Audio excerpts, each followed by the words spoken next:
As we get into today's episode, I just want to take a second and remind you that there's a ton of extra content available to the members of Film and Whiskey Nation who support us through our Patreon. Check us out on patreon.com/filmwhiskey. Hey, want to make a podcast? Spotify's got a platform that lets you make one super easily, then distribute it everywhere and even make money. All in one place for free. It's called Spotify for Podcasters, and here's how it works. Spotify for Podcasters lets you record and edit podcasts right from your phone or computer, so no matter what your setup is like, you can start creating today. Then you can distribute your podcast to Spotify and everywhere else podcasts are heard. Hey, even video podcasts are available on Spotify, and you can do cool things like Q&As and polls at the end of each of your episodes to get people interacting with you on Spotify. With Spotify for Podcasters, you can earn money in a variety of ways, including ads and podcast subscriptions, and best of all, it's totally free with no catch. We've been using Spotify for Podcasters. Anchor has now rebranded into Spotify for Podcasters, so it's been totally integrated, it works perfectly, and we're distributed all over the world because of it. Try Spotify for Podcasters today. In 1954, director Billy Wilder and star Audrey Hepburn gave the world a touching rom-com that dives deeper than expected. In 2023, we try a scotch whiskey that's a mouthful of a name, but isn't a mouthful of flavor. The film is Sabrina. The whiskey is Johnnie Walker Blender's Batch Wine Cask Blend. I literally almost started halfway through that. And we'll review them both. This is The Film and Whiskey Podcast.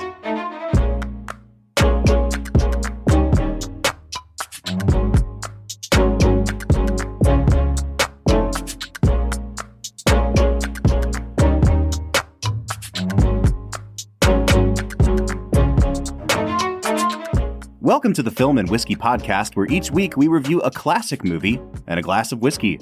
I'm Bob Book. I'm Brad G. And this week, Brad, is a milestone week in Season 7. Bum, bada, bum. It's the first time we've been able to record in person in Season 7. Person, baby. So we are coming to you from Brad's patio. That's right. In beautiful Delaware, Ohio. What a great place, Bob. I'm telling you, man. You should move here. Is this where we make the big Bob should move pitch? 100%. If you don't move here, then I'm not going to do the podcast anymore. Wow. All right. So it's a milestone episode because it is the last the final Film and Whiskey episode, folks. You're welcome, Film and Whiskey Nation. So today we are rounding out our mini-series of films by director Billy Wilder. We started with Sunset Boulevard. Last week we looked at Stalag 17. And this week we are looking at Sabrina. So we did back-to-back-to-back William Holden Billy Wilder collaborations. Also back-to-back-to-back movies that start with the letter S. Oh, wow. I didn't think about that. Yeah. This is why you pay me the big This is Bob. why this is a milestone episode, Brad. So many things happening today.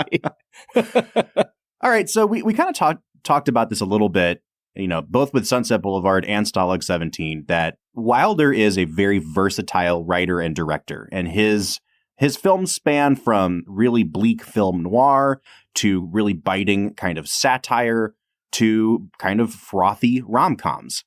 I think that it would be wrong to call this movie a frothy rom-com because it does have some kind of darker Billy Wilder undercurrents running through it. Multiple attempted suicides. No big deal. You know, moving on. As you do. But I have to say, I really enjoyed the overall palate cleanser that this movie was.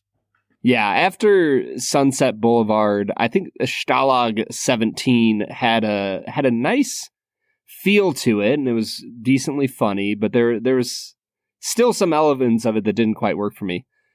Sabrina is an incredible movie, Bob. Yeah, I'm not going to bury the lead on this one, Brad. I have only seen this movie, I think, maybe once before, and I think it kind of gets lost in the shuffle in my mind of, like, 40s and 50s romantic comedies, especially since it comes just a year after Audrey Hepburn's debut performance in Roman Holiday. And I think I've kind of confused these two movies a little bit in my mind. And so it was really cool to revisit this one after, I don't know how long it's been, almost 20 years probably since I've seen this movie. Mm-hmm. Here's my big lead-off question, Brad. Is this a perfect movie? Ooh. Because I watched this movie and I have pretty much no notes on the script. And, you know, I'll get into talking about Wilder's direction and the camera work, but This is right up there for me with The Apartment and Double Indemnity as maybe one of my new favorite Wilder films. Bob, that could not make me any happier because this is a film that I watched growing up multiple times, have always really, really loved, and was so excited to see that you had put on the list for this season. Like this would feel like if you just put Charade randomly in the podcast, I would be like freaking out. Mm-hmm. But, of course it took me forcing you to let me choose half the movies for a season to get that on the list. It's okay. Not bitter about it, but I'm very glad that you chose Sabrina because this is a daggone good movie. It is so good. And before we get into talking about Sabrina, I want to say, Brad, every once in a while we talk about what seems like my very scattershot approach to putting movies on the list. Would you like to hear a little bit of the Film and Whiskey selection strategy? That I totally know all about because I'm half of the show. Yeah. I mean, the people need to know. Yes. This is about democracy, all right? So we've gotten through, I would say, a majority of the movies that are on the American Film Institute's top 100 list at this point. We still have some left to knock out. But as I look at the movies that we really still need to tackle, that I would consider like anyone who watches classic movies needs to see these movies. We're getting to a point where there's like a random one by this director and a random one with this star. And it's either like, let's schedule a whole season of just completely random movies, or let's try to put some semblance around this. And I think with Sabrina and movies like Stalag 17, they're not on the AFI list, but they're helping us round out what I think would be a good, program of movies for anyone to see by a director. And in a lot of cases, these are movies that are kind of hovering around the bottom of the IMDb top 250. Like, it would be really cool if we got at some point got around to watching most of the top 250 list. Mm-hmm. So, like, this is a really well-regarded movie. It's not often talked about among Wilder's best, but I think it absolutely deserves to be discussed here. Yeah, and like you said, the strongest point of this film is the script. And then when you layer in Wilder's willingness to allow silence to happen in his movie, where, there's a certain point at the start of the film where I looked at my friend Steven and was like, dude, how many modern directors would allow there to be 4 to 5 minutes of their movie happen without a single line of dialogue? Mm-hmm. And yet Wilder does that 2 or 3 times throughout this movie to great effect. Absolutely. So I'm with you, man. I'm excited to get into it. All right, well, let's get into it then. And that starts with our first segment of the day, America's favorite segment, which we call Brad Explains. Brad's gonna give us the movie plot with only 60 seconds ticking on the clock. So let's go ahead and hear your take with this little segment that we call Brad Explains. Brad Explains is the part of the podcast where Brad breaks down the plot of the movie we have just watched, and it's usually a movie that he has just watched for the first time. Now, as we know, this was not his first time seeing Sabrina. Brad, how many times do you think you've seen this so far? This was probably somewhere in the 5 to 7 range. Oh, nice. Would be my guess. Because I remember watching it in my mid-20s with my wife, and I probably watched it 3 or 4 times as a kid. Mm-hmm. So probably in that 5, 6, maybe 7 times area. That's putting it up there in like the Brad G rewatch all-time list. Yeah, it's nowhere near Secondhand Lions, but I mean, what can be? What could be near what that? What can touch the greatness that is? I'm going to guess that I've seen Secondhand Lions 20 times. Wow. I think the director of Secondhand Lions hasn't even seen Secondhand Lions. No, he probably hasn't. All right, folks. Well, we know that Brad knows this movie inside and out now, and that means that it's time for him to break down the plot. Brad, you have 60 seconds on the clock to break this down. And again, this is a spoiler-filled discussion of the movie Sabrina. If you have not seen Sabrina, I would highly recommend checking it out because this might be, even at the end of the season, Brad, I might recommend this movie higher than any other movie. It's just, who does this movie not work for? Yeah. I'm not sure. Maybe people who don't like capitalism. All right, commies, you got to check out at this point. But for everyone else, Brad, you have 1 minute on the clock and go. The film Sabrina centers around a family, an extraordinarily wealthy family called the Larrabees, and their chauffeur's daughter named Sabrina. She has her entire life been interested in the younger son of the Larrabee clan, played by William Holden. And she goes off to France to become a chef. And when she comes back, the William Holden takes notice of her, but his notice is not necessarily welcomed by the family as they're trying to marry him off for political and power gain as they're trying to do a merger to make a lot of money. So with this marriage on the rocks, Humphrey Bogart, the older brother, begins to take Sabrina out on some dates, trying to get her to fall in love with him so that he could ship her off back to France. 10 seconds. And get William Holden back on track to marry the girl that he picked for her. But, as usual, things go awry. That's Sabrina, folks. That's it, baby. Brad, where do you want to start? Because I have nothing but praise for this movie. Like, I'm just going to be a broken record. This movie works perfectly for me. I am shocked that I have not revisited it in so long because it works like gangbusters. And I have many nice things to say about Billy Wilder and about his actors. So let's go wherever you want, man. Yeah, let's start. I mean, you already pointed it out. Let's start with the script and then move into the performances. So this script is co-written by Billy Wilder and 2 other people because it is an adaptation of a play called Sabrina Fair. This was a pretty successful play on Broadway that Wilder then adapted. And it's hard for me to know, Brad, because I've never seen or read the script to Sabrina Fair, what parts of this script are completely Wilder inventions and which ones are not. But from a structural standpoint, I think this is like, you could teach the structure of this in Romantic Comedy 101. It has everything you want, from multiple love interests and a love triangle to complicating issues in the second half of the movie where the girl gets heartbroken and the guy has to win her back, and everything from dramatic moments to really lighthearted, almost slapstick comedy.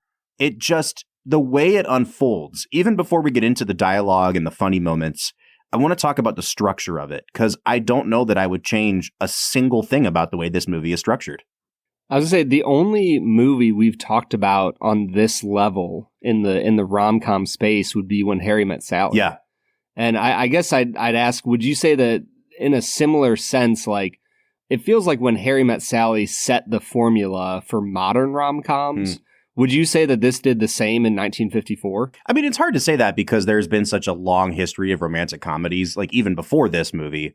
But I think, you know, it's kind of like when they talk about the history of punk rock, and it's like the Ramones invented it and the Sex Pistols perfected it and the Clash popularized it. I think this might just be the point where the rom-com script gets perfected in classic Hollywood, because like there was even elements of it for me where I was like, oh, I think that Billy Wilder is referencing Shakespeare here. I think that this is like a Romeo and Juliet when she finds the 2 tickets to the ship.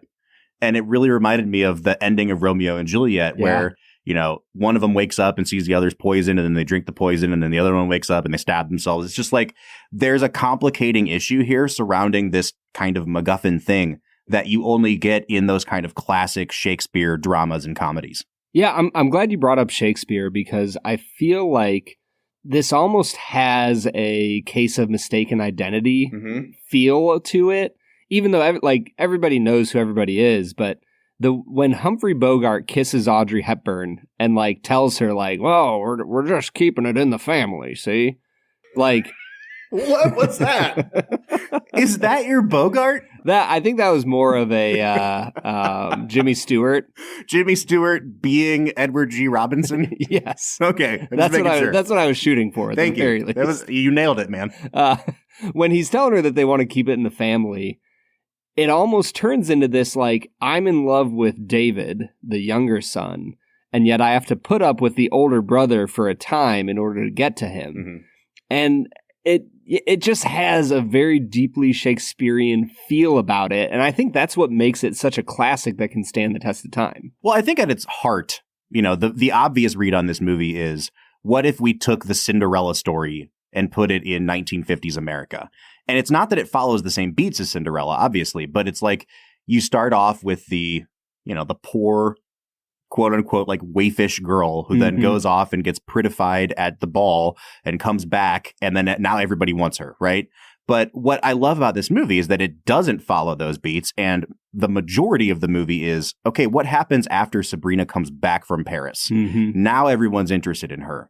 And I think if there is a flaw to the movie, I wish there had been just slightly more like I don't know, not want to say condemnation, but I wish that they had delved a little bit deeper into why does everybody only want me now that I'm pretty, now that I'm, because Sabrina so willingly dives back into wanting to be with David and putting up with the entire Larrabee family's BS that it's almost like we as the audience are worried for her because she is so clearly disregarding it. But the fact that it never really comes back to bite her in a meaningful way, I do wish that Wilder had gone just a little bit more into his like Sunset Boulevard to implicate those rich people in this a little bit. Yeah, I think that he sets Audrey Hepburn up for failure in the sense that Sabrina is such. I don't want to apply 2023 standards to a movie in 1954, but she just is a silly young child who wants to kill herself over her love interest. Right.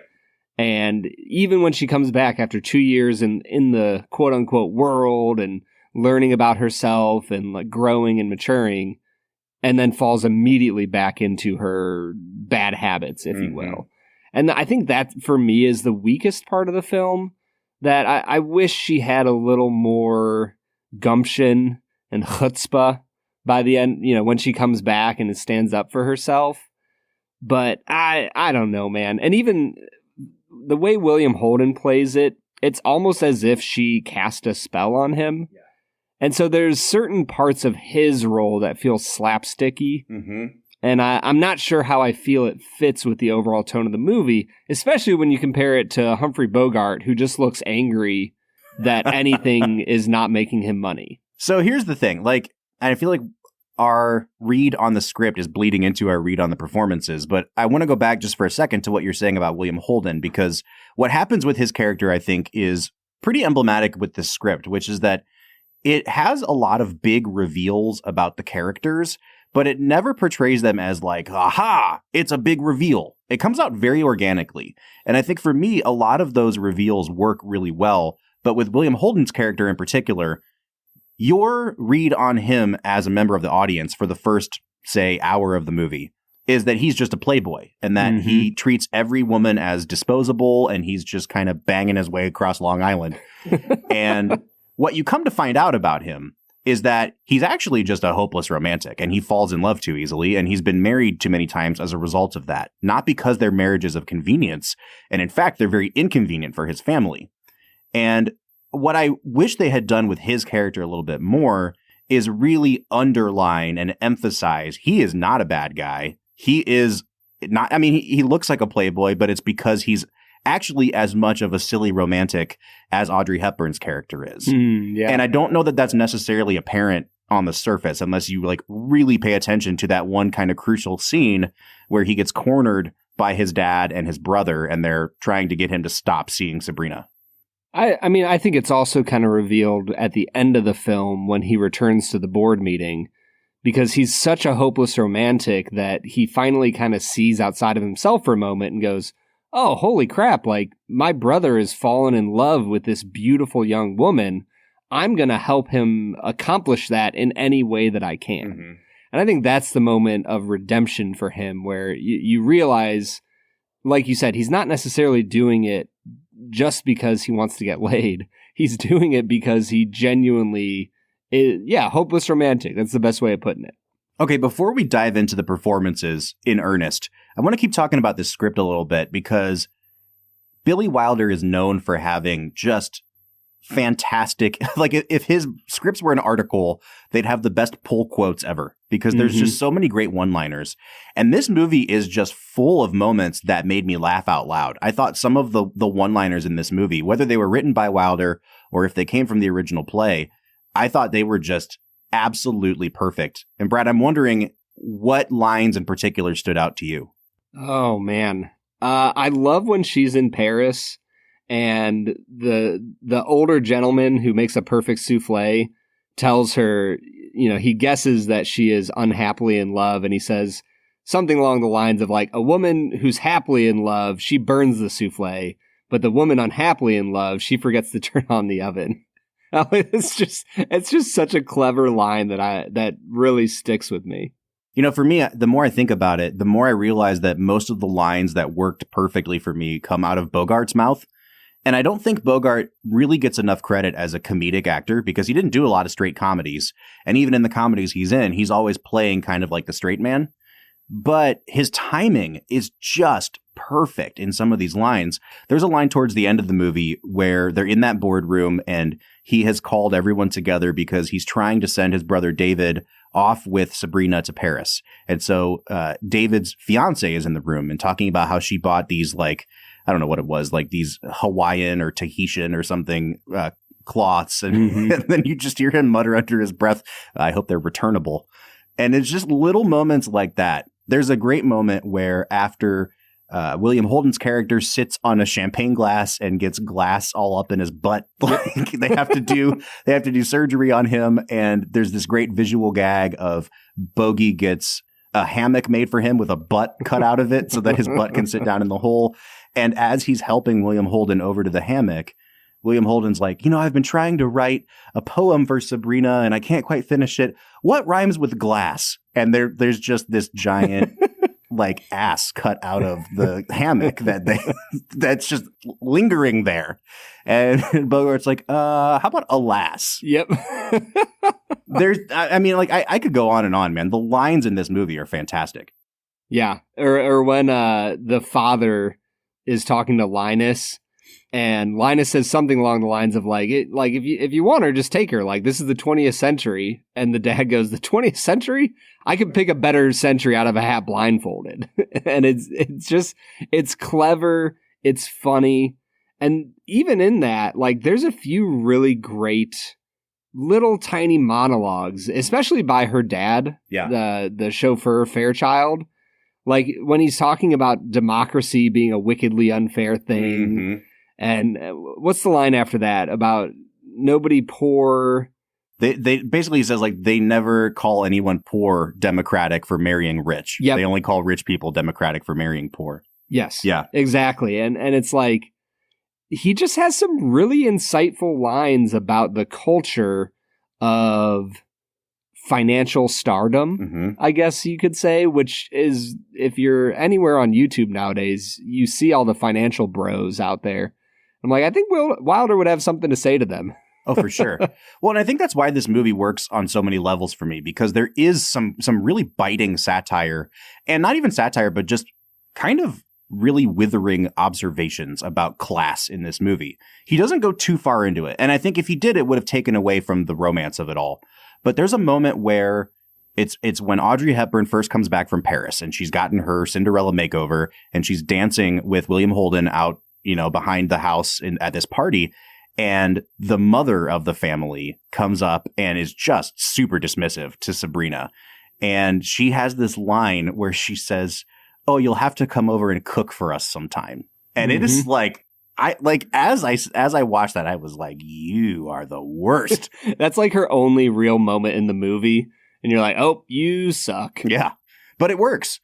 But I guess what I'm saying is I think that there's different levels of comedy to this movie. If you want to look at it as kind of a dark comedy, there's dark comedy stuff in here. If you want to look at it as satire, there's satire in here. And then there's, you know, visual gags where a guy's butt is stuck in a hammock. Like, there's a moment at the end of the movie where Audrey Hepburn and Bogey are in his office suite and they decide not to go out to dinner and she's going to cook for him because his office has a little kitchenette. And he has this throwaway line where he says, you know, one time my secretary tried to cook dinner for the board of directors and we all adjourned after the first item on the list and it passed unanimously. Mm-hmm. It's a diarrhea joke. Yeah. The dinner passed unanimously. Get it? I love it. I love that we have poop jokes in movies in 1954. Here's a question for you. The capitalism speech that Linus gives when he's, you know what I'm talking about, when he's talking to David? No, which one? So I'll give you some of the quote when he's talking about, like, a new product has been found, something of use to the world. So a new industry moves into an undeveloped area, factories go up, machines are brought in, and it ends with saying, you know, what's wrong with the kind of urge that gives people libraries, hospitals, baseball diamonds, and movies on a Saturday night? Do you think he's serious? Like, do you think Wilder is meaning that as a critique?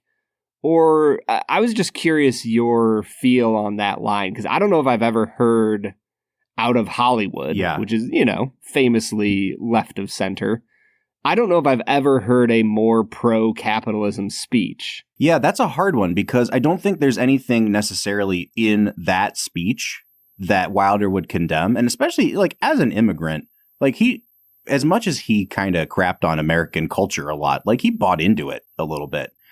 However, I do think you got to kind of trace the character's development through that movie, which is at the end of the movie, he cancels a $20 million merger, or tries to. Right. And at the beginning of the movie, the way they introduce him is by saying that he was voted by his collegiate peers as most likely to leave his alma mater $50 million. Mm-hmm. So I do think that even though Bogey is trying to paint it in the most positive possible terms, the fact that he ends up also becoming a hopeless romantic means that, Wilder doesn't ultimately see that as like the way to go. Yeah. Love wins out in the end, Bob. As it always does. As it always does in the movies. Let's talk about performances, man. Who do you want to start with? Do you want to start at the bottom with William Holden, or do you just want to start with Audrey? Let's start with Audrey. We've barely talked about her, and the movie's named after her. So this is, really early on in her film career. I talked about how she wins an Oscar for Roman Holiday, and then she makes this movie. And so Billy Wilder is working with William Holden, who wins the Best Actor Oscar in 1953, and Audrey Hepburn, who wins the Best Actress Oscar in 1953. And like, this is their big follow-up. Mm-hmm. This is a huge deal, like this movie coming out when it did. And I think she is just as good here as she is in Roman Holiday. And I've seen a lot of people kind of comment on this movie that this seems much more slight and they don't give her as much to do. But I think it kind of underestimates who Audrey Hepburn is and her very specific appeal, that a character as, slight as Sabrina is given so many layers through this performance. I don't think there's anyone else in Hollywood in 1954 that could have pulled this role off. You could have tried to stick like a Grace Kelly in here, but Grace Kelly just doesn't seem like she would exude that sort of girlishness that this role calls for. Yeah, I was going to say, Grace Kelly is too polished to play a chauffeur's daughter. Well, that's the great thing about Hepburn is like she looks incredible in this movie and she looks polished, but she's also able to walk that fine line of innocence and girlishness as well without making it seem demeaning either. And I think that's really the key here, because there's a way to play this that is like, I am ditzy. You know what I mean? I'm behaving as if I'm 12 and I'm 25. I think you really do get the sense that she's a 25-year-old who still has a girlish crush on somebody, but that doesn't make her stupid. Yeah, 100%. Well, mostly doesn't make her stupid. Ooh. Hot takes? She tries to kill herself, Bob. Yeah. I will say, you keep coming back. Yeah, you keep coming back to the suicide thing. It's rough, man. You're like 10 minutes into the movie. This is a very weird statement for me to make, America. But, we've dealt with suicide and threatened suicide and attempted suicide in a good deal of Billy Wilder movies at this point. Yeah. And it's definitely a sub-theme for him. I have to say, though, like, in a few instances, we've talked about how those scenes are supposed to be darkly funny. Not always, but in some of the instances they are. This is the only one where I feel like it really works on both levels, where there is a level of funniness to it. Not that the botched suicide attempt itself is kind of funny, but especially just seeing her react the way a teenage girl would react, which is like, I can't have this guy, so I'm going to kill myself.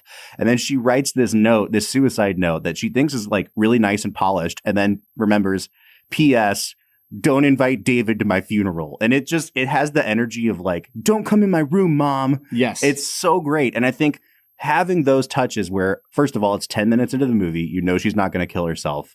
But I think it adds to the character a little bit. And so, as if I'm power ranking Billy Wilder's suicide attempts here, this is probably, and again, here's the weird quote, this is probably the most successful suicide attempt in Billy Wilder. That's the one we need to pull for this. There's the clip for the episode. There's the clip for the episode. Ranking Billy Wilder's suicide attempts. Here's the thing. The only reason that her suicide attempt works in a cinematographic sense in this film is the fact that it actually ends up connecting her with Bogart, whose character also thought about attempting suicide earlier in his life. And it's one of the best written moments of connection I've ever seen in a rom-com, where, early in the film, she tries to kill herself, and Humphrey clearly knows that she is trying to kill herself, and yet kind of gives her the out of saying, kind of making fun of her just a little bit and very gently. And he does it in such a way that doesn't make sense at the time until you hit later in the movie and you find out that he was spurned by someone he loved once, and he also thought about killing himself. And I think that really draws the characters together in a way that is kind of touching. And, it's different than all of his other movies. I feel like all of his other suicide attempts don't necessarily add to the movie for me. Yeah, I think especially like Sunset Boulevard, that's a hard one for me to evaluate because that character is known for being overly dramatic anyway. But even in the context of that movie, it's like, well, this came out of left field a little bit. And it doesn't always dramatically work for me.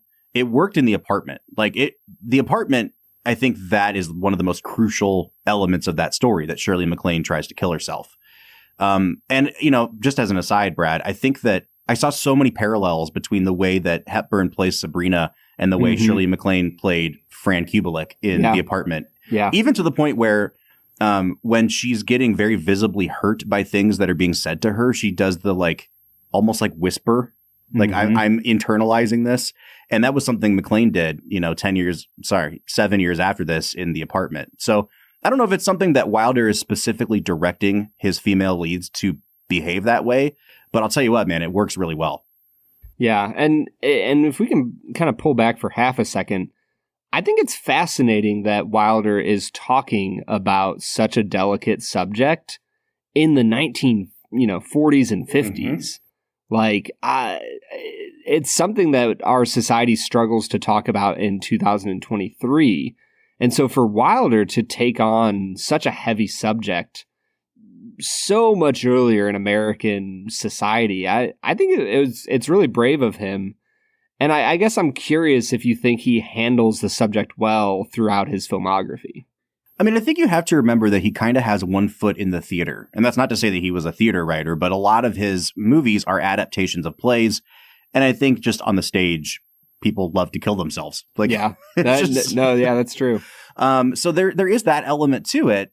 But I think that he knows when to use it to really up the stakes of what's going on in his movies, whether it's for dramatic purposes or not. In a movie like The Apartment, no one's going to get murdered. You're not going to have the double indemnity thing hanging over you. Right.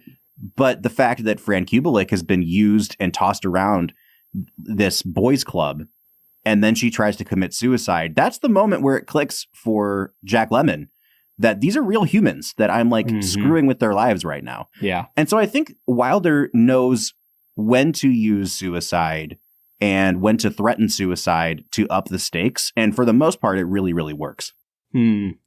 Well, I don't know how to transition from that into whiskey, but all right, let's press pause because we still have to talk about the two male leads of this movie. And I have lots of thoughts on both of them. And from what we've said off air, Brad, it sounds like you do too. Yeah. So let's do it. Let's press pause. Let's try this Johnnie Walker Blender's Batch wine cask blend. What do you say? Let's get to it.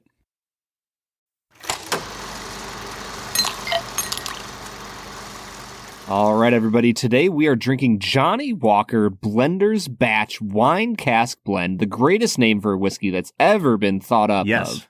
And concise, I know, short, right to the point. Right to the point.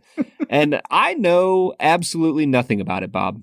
Yeah, so here's what I know about it, Brad. I know that it was released in 2017 and that I believe it has now been discontinued. And so we picked this bottle up off the shelf in Ohio that they call Last Call because Ohio don't sell it no more. And it was marked down. And I said, I like Johnnie Walker. I like wine cask blends. Let's pick this up. I like whiskey that's cheap. So here's the thing. sometimes we will buy these kind of whiskeys because it's a win-win. Like it's cheap and it's discounted, but because it's been discounted, that means that you can look around at the stores around you where it is very likely to still be sold, because this was not like a super high seller for Johnnie Walker. If it was, they'd still be making it. And so you can usually find these things discounted if you just like are out and about and see one on the shelf. So it's kind of like, we're going to give you a recommendation for a whiskey that no one will really ever get to try again, and you can be one of the last people to buy it at a really reasonable price. Yeah, if anything, this is kind of representative of last call type of whiskeys. Like, hey, go try them. It's a fun way to try different whiskeys that you might not normally gravitate towards at a cheaper price than they'd sell for normally. Yeah. All right, so a little bit more about this. It's 80 proof. It is, again, it's Johnnie Walker, but it's one of their cheaper blends. It's a bunch of blended scotch. The full name on the bottle: Johnnie Walker Blender's Batch Wine Cask Blend Blended Scotch Whiskey. That is the full name of this product. So Johnnie Walker, back in 2017, launched this new line that they called Blender's Batch. And it was basically like, we're taking blended Scotch whiskey and we're finishing it in a couple different things. So they did a wine cask finish, they did a rum cask finish, and then they did an espresso finished one as well. The wine cask finish one is super interesting, Brad, because they got our friend Andre Houston Mack to help do some promo for it. I don't think that he had any part in the production of it. But when I look online and I read notes about it, I have no idea how this was actually made. So one website says that it was blended whiskey that was then finished in over 50 different types of wine casks. And then I look at the tag on the bottle and it just says, let's see. This is an experimental blend of grain and malt whiskeys, including some matured in wine casks.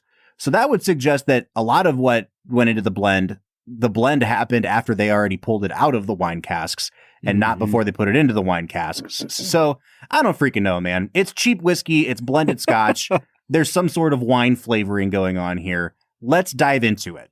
Yeah, on the nose here, it's a really interesting nose because you don't get as much of the barley as you normally get on a scotch. For me, this might be one of the most floral noses that I've ever gotten. Like, it just reminds me almost of like a white wine and peaches, maybe. It's a little bit light, fruity. Yeah, almost like peaches and cream, maybe. I don't know. Where are you at? Yeah, I like it. It has the really bright notes that we get on Irish whiskey and blended scotch a lot of the times, with not much of the malt underlying it, and definitely not any of that sort of like grain forwardness that we usually get with cheap whiskeys. It's really just bright and fruity.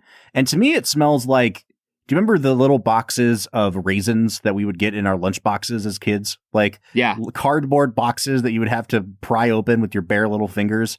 It smells like the inside of one of those boxes. It smells like a box of raisins or like a fresh cracked thing of prunes. It is really, really strongly dried fruit.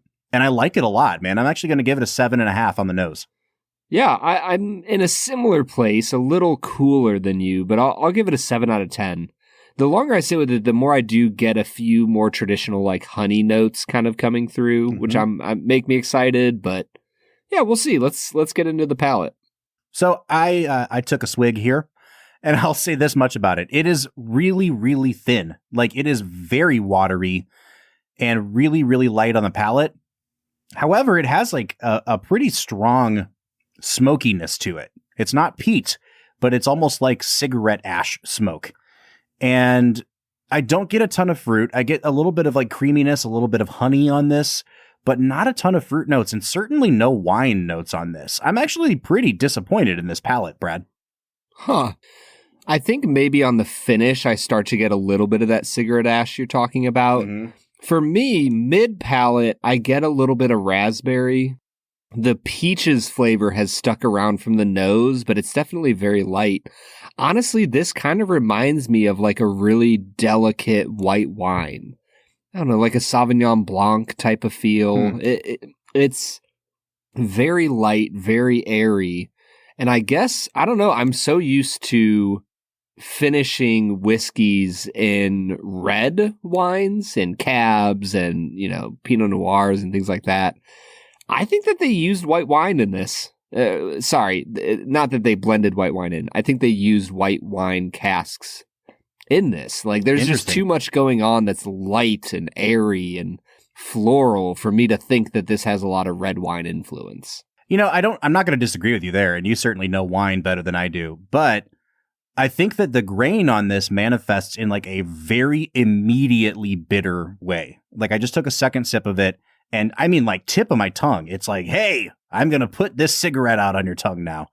It's like, it's really grain forward. It tastes young. It tastes harsh, not astringent, but like, it just doesn't have a well-roundedness to it.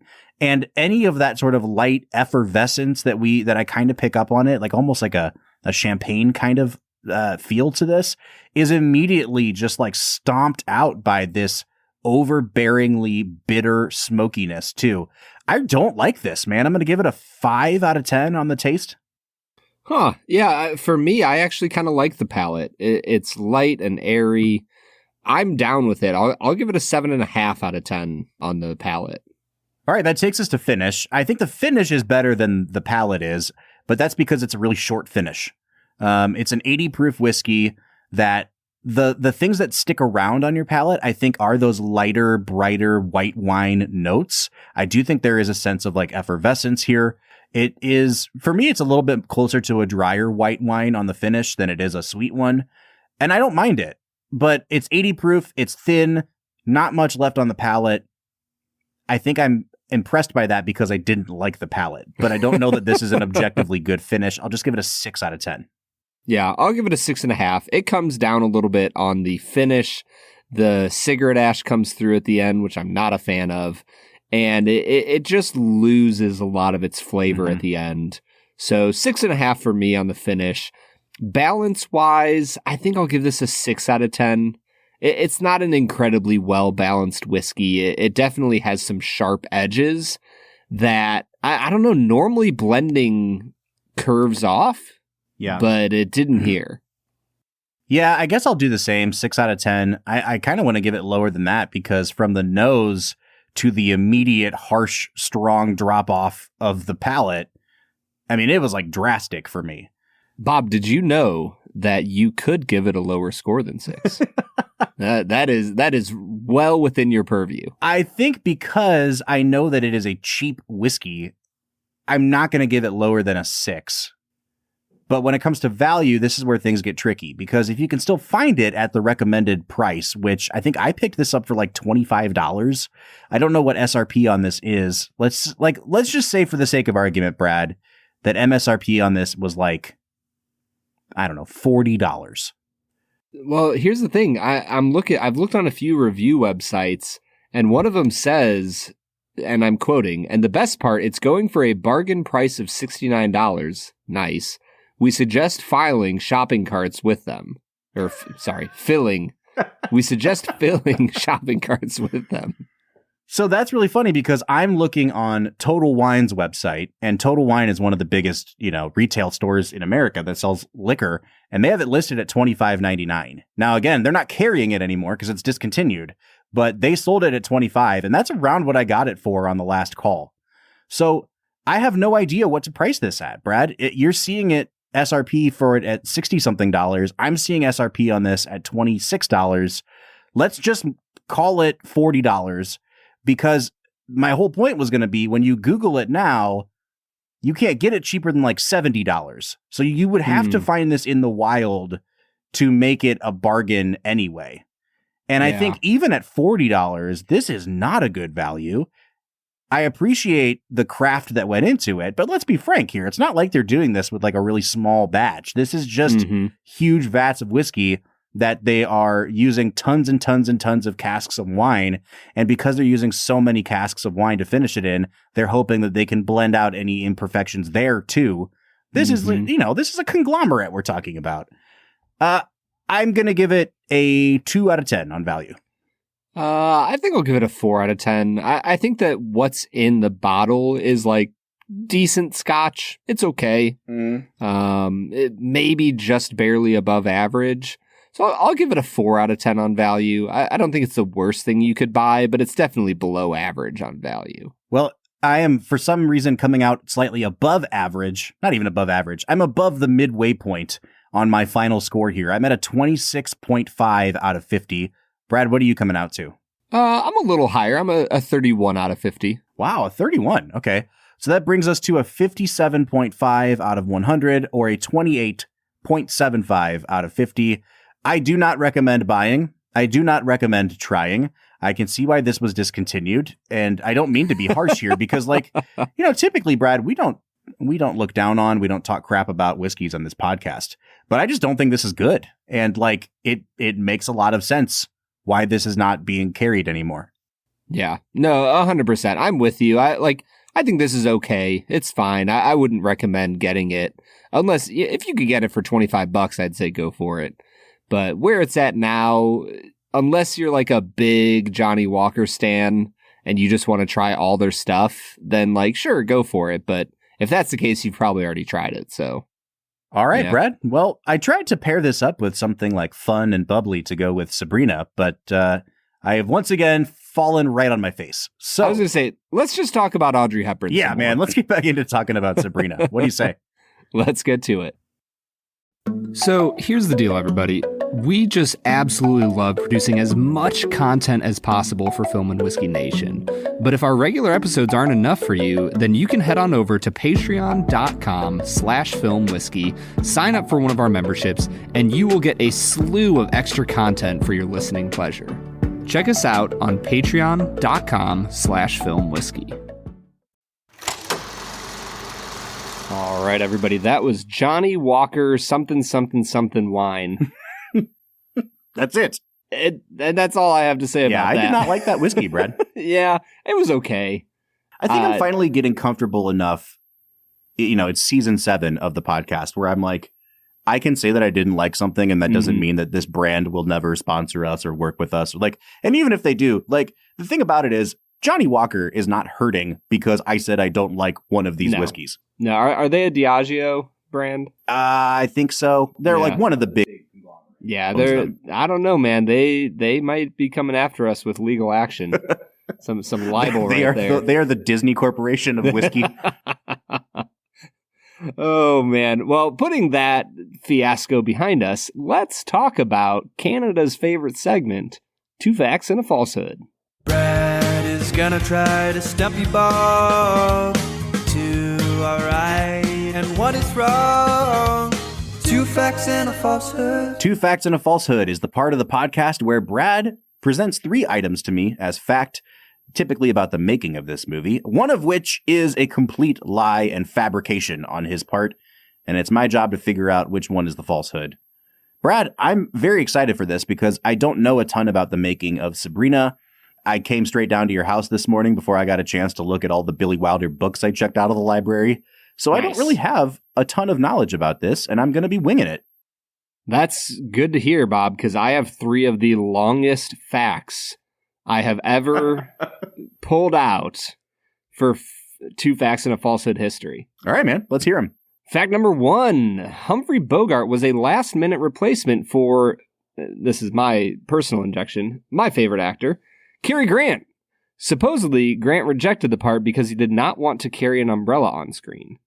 Bogart and William Holden couldn't stand each other. Bogart also disapproved of Audrey Hepburn as he preferred his wife Lauren Bacall in the role. While Holden fell in love with Audrey, Bogart was paid $300,000 to do the movie. Holden was paid $150,000. And in the most sexist thing I've ever heard, at least today, Hepburn was paid $15,000. Wow. Asked how he liked working with Hepburn, Bogart replied, "It's okay if you don't mind a few dozen takes." Dang. That's fact number 1. Okay. Fact number 2, William Holden, tired of working with Billy Wilder after Sunset Boulevard and Stalag 17, leaned into his playboy character and would show up late to set, ad-lib his lines, and be a general nuisance. This led to an extended period of disconnect between the two until they collaborated one last time in 1978's Fedora. Fact number 3, although Hubert de Givenchy, and I know I'm saying that wrong. Givenchy. Givenchy, thank you, Denny. He provided Audrey Hepburn's wardrobe. Edith Head won the Oscar for Best Costumes, as Givenchy is uncredited. Head, as the film's official costume designer, was given credit for the costumes, although the Academy's votes were obviously for Hepburn's attire. Head did not refuse the Oscar. In a 1974 interview, she stated that she was responsible for creating the dresses with some inspiration from Givenchy? Givenchy. I'm just going to keep butchering it. Designs that Hepburn liked, but that she made important changes, and the dresses were not by Givenchy. After her death, though, Givenchy stated that Sabrina's iconic black cocktail dress was produced at Paramount under Head's supervision, but it was 100% his design. Brad, like you, I did have time to peruse the Sabrina Wikipedia page. And so, I know that number 3 is true. However, let me ask you this before I make a final decision here. Okay. These were very long facts. Yes. Now, you would not do such a thing as to, like, change one minute detail. Like, the entire basis of the fact would be false, right? Yes. The one that I made up is completely made up. Okay. Yeah. Here's a little background. I do not look up a single fact about the movie before I write my falsehood. No. Yeah. Really? 100%. Oh my gosh. Yeah. That's news to me. Yeah. All right, so here's what I'll say. Because I did peruse the Wikipedia page, I know that the thing about Edith Head, who is perhaps the most iconic costume designer in Hollywood history, and Givenchy, who is one of the most iconic haute couture designers in Parisian history, I know that's a fact. I know number 1 for the most part is a fact. I didn't know about the quote that Humphrey Bogart said, but Humphrey Bogart was generally kind of a grump on this set and didn't get along with Wilder and thought that Hepburn was super inexperienced and kind of amateurish and didn't apologize until years later about what happened on set here and said basically I was going through some issues in my personal life. This may have been around the time that Bogart found out he had cancer because he dies like 3 years after this. So I know that for the most part, number 1 is a fact. I'm going to go ahead and say number 2 is the falsehood. I had no idea about the William Holden thing, and it definitely hasn't come up in anything I've read so far. So I'm going to go ahead and say that Holden and Wilder were boys all the way through to 1978, and I'll say 2 is the falsehood. Bob, I love that you opened this segment with, I haven't read a single thing about this movie. And then you proceeded to say, but based on the things I have read about the movie, I'm going to go ahead and say 2 is the falsehood. Right. I'm going to say that you are a shyster and that you don't deserve this win. So first of all, I mean, I'm allowed to read things about the making of the movie. Are you before we record? Let me add a wrinkle to this. When I read a Wikipedia page and they state facts about a movie, I generally take those to be like the most well-known facts about the movie. Like, oh, hey, did you know that James Cameron invented new technology to make Avatar? And so then if you come in and you're like, fact number 1, James Cameron invented new tech, like, that's common knowledge, my guy. I did not read the Wikipedia page, Bob. Okay. Well, I did, and they were on there. And so I will claim my victory. We are saying that number 2 is the falsehood, right? Yeah, it's the falsehood. I get a victory. Boom. All right. Talk to me about William Holden and our boy Bogey. Who do you want to start with? Let's talk about Humphrey. Let's do it. Because I don't think you're a big fan of him in this movie. I think I didn't read this fact till later. I think Cary Grant would have been a million times better of a choice for this role. You know, I weirdly disagree. I think that Cary Grant would have given the movie a much more lighthearted energy all the way through. I don't know if he would have been able to balance the romance and the darker aspects as well as Bogey does here. Bogey, like the thing that Humphrey Bogart is doing in this movie is so similar to the way he played Rick in Casablanca. That super guarded, almost emotionless, but then you find out what's driving his hurt. And I think it works so well. I think the thing, if there's anything we really need to talk about, it's the age gap, because it's so apparent because, you know, Bogey's over 50 years old and he looks over 50 years old in this movie. And Audrey Hepburn is... Although, according to Network, that's just a middle-aged man. That's true. And Hepburn's like 25, but playing 17. Do you know what I mean? Like, yeah, personality-wise. So here's what I'll say. I was so excited to see a movie with Humphrey Bogart in it again because we haven't watched a movie with him in it since The African Queen. And then, you know, the two that we did back in like season 1 and 2. And so it's been a long time since we've had Bogart on screen. And I got to say, man, I haven't watched a Humphrey Bogart movie in a long time. The guy is just electric. And there's a scene where, you know, it's the scene where they're in his office suite and she finds out that he's basically been screwing her over. And it's a 2-shot, a medium shot with both of them in it. And she's crying and facing away from him. And he's behind her and just staring at the back of her head. And darned if this guy, Humphrey Bogart, didn't pull my entire gaze away from Audrey Hepburn. And all he was doing was looking at the back of her head. And I kind of realized, I think the superpower of Bogart as a romantic lead, because it doesn't make sense that this guy would be a romantic lead. Like, he's not conventionally attractive. He's like 5'0". And he looks like, you know, he was made out of wax and got melted a little bit. Like, he's just, it doesn't make sense. But he has this ability in his scenes with Audrey Hepburn to, I think better than any other actor, to make you feel like he is paying complete and total attention to you. The way he locks in on his co-stars, it's like he's capable of creating chemistry with almost anybody. Like male, female, I'm not just talking romantic chemistry, but like he pulls you in as a viewer in a way that very, very few other actors have ever been able to accomplish. And I think that says a lot about him because there's nothing in this character or in him as a person that would make you think, yes, this man is clearly romantically compatible with Audrey Hepburn. And darned if I didn't buy it by the end of the movie. And that, I think that for me is the issue. I never bought it. I never bought that he actually fell in love with her. And I don't know if it's Humphrey Bogart the Grump, who wished that Lauren Bacall was his co-lead, bleeding through into his performance. But I never once believed that he actually fell in love with her or that she actually fell in love with him. And I think that's the crux for me as to why this movie didn't quite work as well for me as it used to. There's still so much to love about this movie, but I don't think that there's enough chemistry between Bogart and Hepburn. Man. Well, I disagree, and you're wrong. So let's talk William Holden, because I think if there's anyone who kind of gets shafted by this movie a little bit, it's William Holden. Although I will say, back to the structure thing, I love that this movie basically puts mega star Humphrey Bogart on the complete back burner until like the 1 hour mark. And then they're like, all right, now it's time for William Holden to take a backseat to this guy.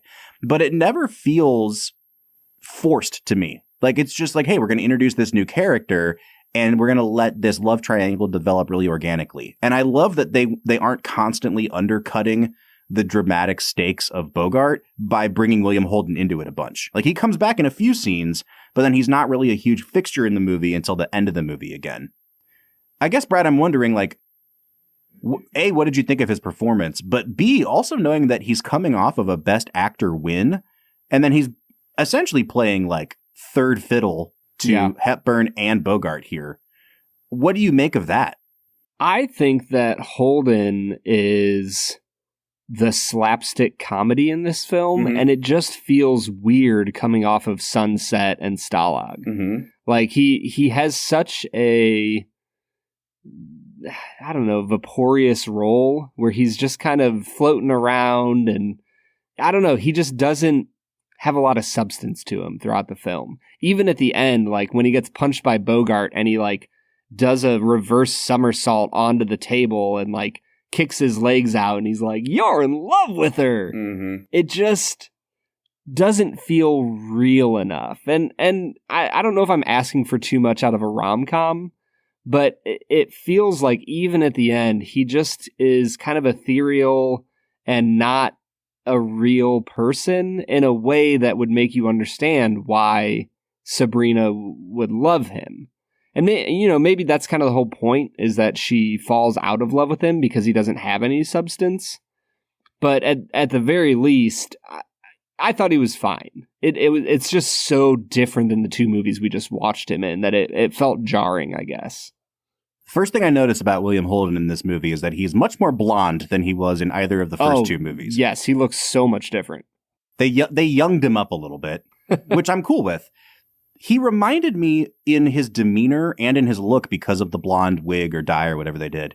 He reminded me so much of the way that Joseph Cotten played Orson Welles' best friend in Citizen Kane. Yes, I was literally thinking the exact same thing. Okay, here's the crazy thing, right? So I didn't know anything about this. After I watched the movie and I started reading on Wikipedia and I saw about, Sabrina Fair. Because you didn't read anything about the film. Not before I watched it. Yeah, no, 100%. So I clicked on the Wikipedia page to Sabrina Fair, the play this was based on. Guess who starred in the play Sabrina Fair? Joseph Orson Cotten. Welles. No, Joseph Cotten, but he was Stop it.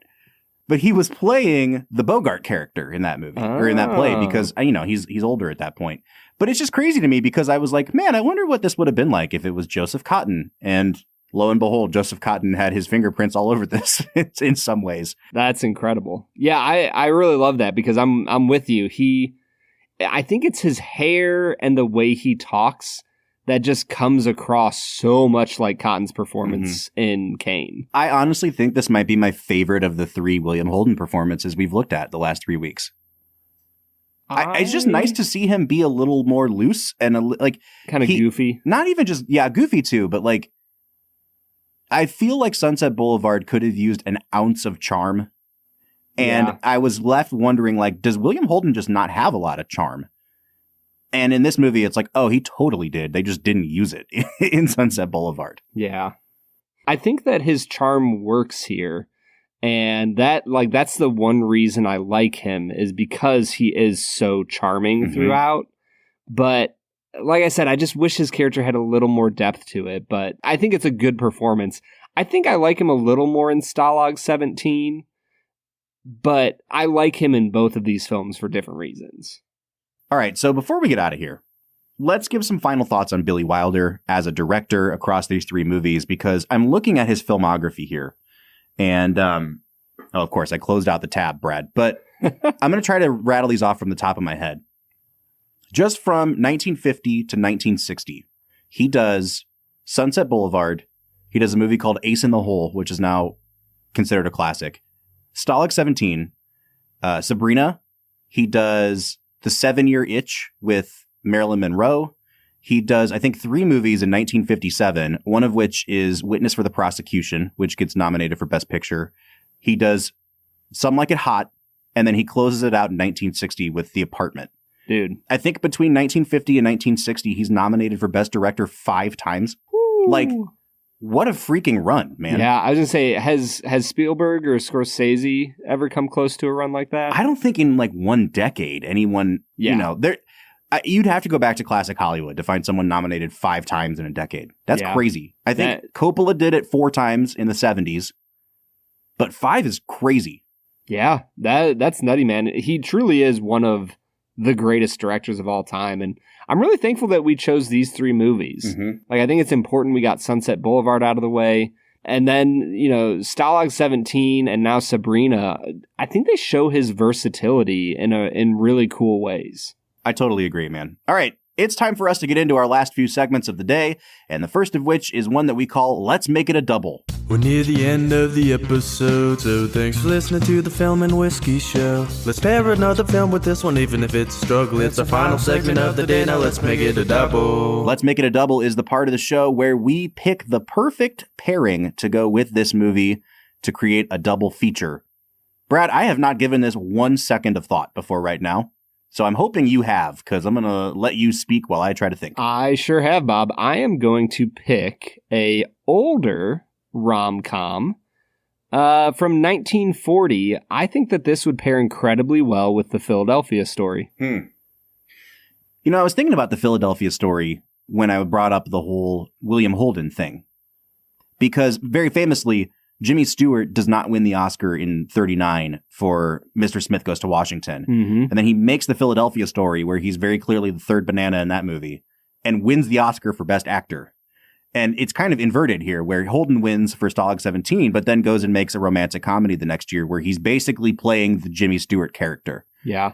I think it's a great pairing, man. Yeah, I think that both movies have a lot of spunk and just fun. There's just a lot of life in both of the movies. Mm-hmm.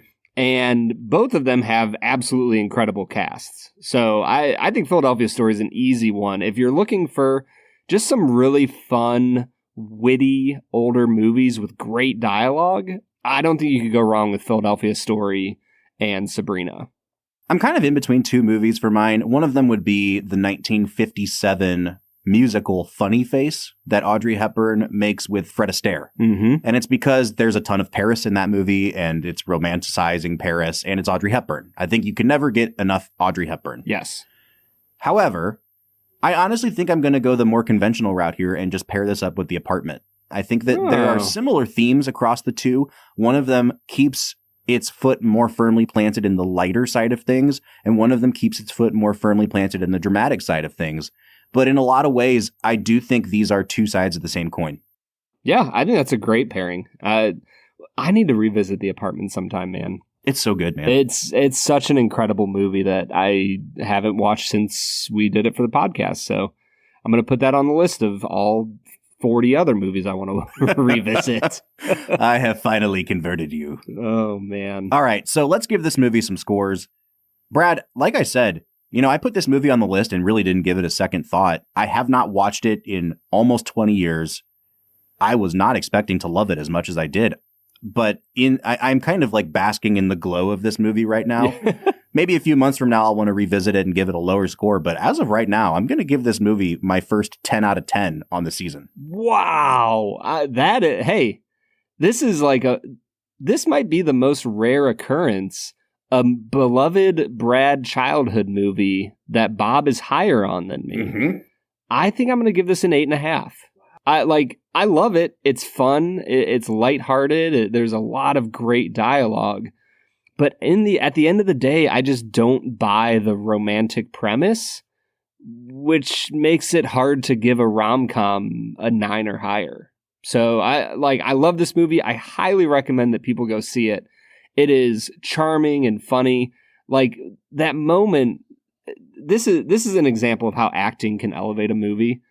The lines between David and Sabrina when he drives her back from the train station and they pull in and she goes, "This is my place." And he goes, "This isn't your place." And she goes, "Yes, it is." And he goes, "Well, we're neighbors then." And the way she says, "Hi, neighbor," is just perfect. And it's taking a really just nonsensical script and elevating it to a point where you're like, that's why we have movie stars. So this isn't me bashing the movie at all. It's just me saying that there's parts of it I'm not down with. This is an incredible movie, Bob, and I absolutely love it. All right, so there you have it. We are coming out to a 9.25 out of 10 on average, but we want to know what you think. I'm really excited to see if people have seen this movie, Brad, because it is a rom-com. I imagine some people may have seen it over and against movies like Stalag 17. Mm-hmm. Tell us what you think of this movie in comparison to your other favorite romantic comedies. And don't watch the 1995 version.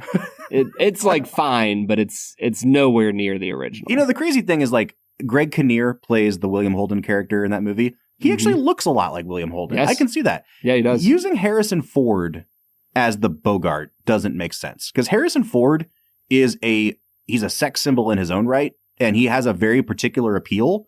I don't think he's a Bogart guy. That's interesting. I actually think Harrison is the only good thing about that movie. Oh, wow. Okay. Yeah, I've seen it once because I liked Sabrina growing up, and I think Harrison Ford is like the only thing that does work in that film. Listen, I'm always down to watch a Harrison Ford movie. It's just interesting to me that they looked at it and they said like, who's the modern day Bogart? Harrison Ford. Anyway, all right. Let us know what you think of both of these movies. You can find us on our social medias, Facebook, Twitter, Instagram, and TikTok @FilmWhiskey. Or jump onto our Discord. We are on there every single day talking to you guys, the fans of the Film and Whiskey podcast. So if you want to join the conversation, you can find a link to our Discord page at the end of every single one of our show notes. Next week, we are pivoting into a completely different director. We're going to be looking at 3 films from the Oscar winner, Catherine Bigelow. And we're kicking it off with the 2009 Best Picture winner, The Hurt Locker. We'll see you next week for that. But until then, I'm Bob Book. I'm Brad G. And we'll see you next time.